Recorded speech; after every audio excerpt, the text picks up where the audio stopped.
नमस्कार. मी किशोर धारगळकर आणि आपण पाहतात धारगळकर मीडिया नेटवर्क. मित्रांनो, शिवसेना उबाटा गट यांची सध्याची परिस्थिती अशी आहे की धरलं तर चावतं आणि सोडलं तर पळतं. हे शरद पवार यांच्या संदर्भात मी बोलतोय, कारण पवारसाहेबांनी अलीकडेच उपमुख्यमंत्री एकनाथ शिंदे यांचा एक सत्कार केला. मला वाटतं तो दिल्लीमध्ये झाला. आणि हे महाराष्ट्राच्या सांस्कृतिक परंपरेला धरून आहे. तुम्ही राजकीय विरोधक असू शकता, पण अदरवाईज रिलेशन्स आपले नॉर्मल असावे. पण हे कुठेतरी उबाटाच्या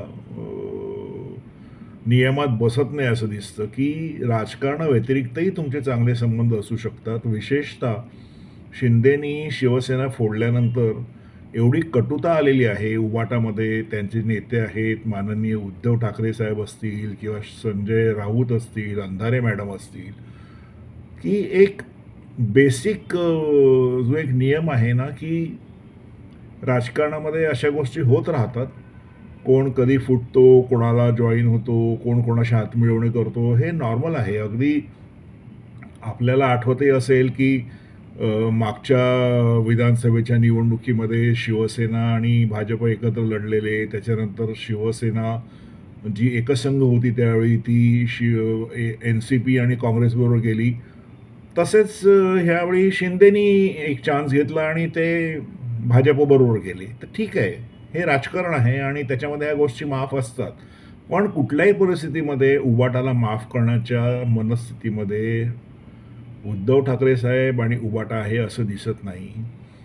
आता मित्रांनो, अनेक शिवसैनिक असतील किंवा शिवसेनेचे नेते असं म्हणत आहेत, जेव्हा सगळं जवळजवळ हातातनं गेलेलं आहे तेव्हा असं म्हणत आहेत की त्यावेळी शरद पवारांना आपण ओळखून त्यांच्याबरोबर जायला नको होतं, ही चूक होती, असं खाजगीतही ते मान्य करतात. आणि हे खरं आहे.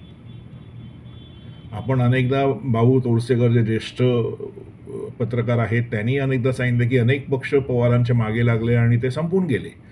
आणि उबाटाचंही तेच झालेलं आहे. पण उबाटामध्ये एक मोठा फॅक्टर आहे जो शरद पवारांकडे घेऊन गेला मूळच्या शिवसेनेला, तो म्हणजे संजय राऊत.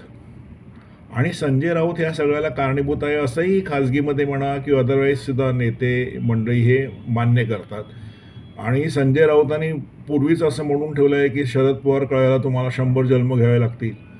आता त्यांचे जे घोर विरोधक आहेत उबाटाचे, एकनाथ शिंदे यांचा सत्कार पवारसाहेबांनी केला. मी थंबनेलमध्ये लावलेला फोटो बघा, त्यांनी त्यांच्या डोक्यावरती हात ठेवला आहे आणि पवार ज्याच्या डोक्यावरती हात ठेवतात त्याचं काय होतं हे इतिहास आपल्याला माहिती आहे. असो, ते काय शिंदेंचं होईल असं नाही, पण एक कुठेतरी आशीर्वाद म्हणा किंवा ब्लेसिंग जे आहेत त्या पवारांनी त्या कार्यक्रमामध्ये मात्र शिंदेना दिले, त्यांना पगडी घातली वगैरे.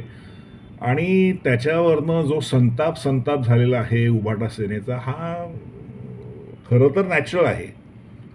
पण असं वाटतं की त्यांनी हे समजून घ्यायला हवं होतं. आणि त्याच्यावरनं कधी नाही ते जे शिवसेनेचे नेते आहेत ते शरद पवारांवरती अगदी दात ओठ खाऊन तुटून पडलेले आहेत. आणि शरद पवार काय करतायत? शरद पवार शांत आहे. कारण तो म्हणतात ना, आपण खूप पावसाळे पाहिलेला नेता आहे. ते काहीही रिॲक्शन देत नाहीत. अगदी सुप्रियाताईही काही बोलत नाही आहेत किंवा कुठलाही महत्त्वाचा नेता असेल शरद पवार गटाचा तोही काही बोलत नाही आहे. ह्याच्यामुळे उबाटाच्या मंडळींचा अजून रागराग होतो आहे की आम्ही एवढं बोलतोय पण ह्यांच्याकडनं काहीही प्रतिक्रिया येत नाही. आणि लिहून घ्या मित्रांनो, पवारसाहेब आता याच्यावरती काहीही बोलणार नाहीत. ते बोलतील, एखादंच वाक्य बोलतील, पण ते असं झणझणीत असेल ना की त्याच्यामधनं अनेक अर्थ काढून मग ते नेहमीचे त्यांचे जे चॅनल्स आहेत मराठी वृत्तवाहिन्या, मग त्याच्यावरती स्टोरीज होतील आणि अनेक गोष्टी होतील, पण त्याला वेळ लागेल. आता मित्रांनो, प्रश्न असा आहे की आजची राजकीय परिस्थिती महाराष्ट्रातली आणि केंद्रातली जर तुम्ही पाहिली तर भाजप हा जो पक्ष आहे त्याच्या भोवती हे सगळं राजकारण फिरते आहे. हे शरद पवारांना कळतंय आणि वळतही आहे. पण दुर्दैवानं उबाटा आणि उद्धव साहेब ह्यांना मात्र ते कळतं आहे पण वळत नाही, अशी परिस्थिती आहे. त्याच्यामुळे येणाऱ्या काळामध्ये आज पवारसाहेबांनी शिंदेंचा सत्कार केला. अजून पुढे ते इतर गोष्टी करू शकतात कारण ते स्वतंत्र आहेत.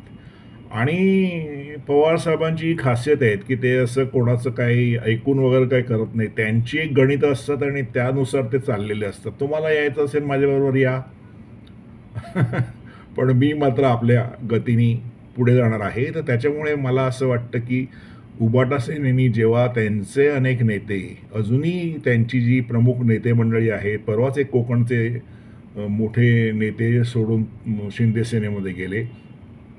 पवारसाहेबांचंही काही खरं नाही की ते उबाटाला बरोबर ठेवतील की नाही. गॉड नोज, म्हणजे ते त्यांचं राजकारण आहे. पण कुठेतरी उबाटाच्या शीर्ष नेतृत्वाने आता हे मान्य करायला हवं की शिंदे सेना ही वास्तविकता आहे, की तुम्ही मान्य करा आणि मग तुमचं राजकारण त्या दृष्टीने जाऊ दे. कोणावरती कायम राग-राग करून किंवा बदल्याची भावना ठेवून तुम्ही राजकारण करू शकत नाही. हे ज्या दिवशी उबाटा सेनेच्या ध्यानात येईल, तो दिवस मला वाटते उबाटा सेनेकरता, त्यांच्या शिवसैनिकांकरता आणि त्यांच्या नेत्यांकरता सुदीन असेल. तिकडनं पुढे मात्र जे राजकारण असेल ते पॉझिटिव्ह राजकारण जर उबाटाने केलं तर अजूनही एक स्पेस आहे जी उबाटा शिवसेनेला पुढे घेऊन जाऊ शकेल असं मला वाटतं. मित्रांनो, आता इथेच थांबतो. माझा व्हिडिओ जर तुम्हाला आवडला तर लाईक करा, शेअर करा, कॉमेंट्स करा, माझ्या चॅनलला सबस्क्राईब करा. धन्यवाद.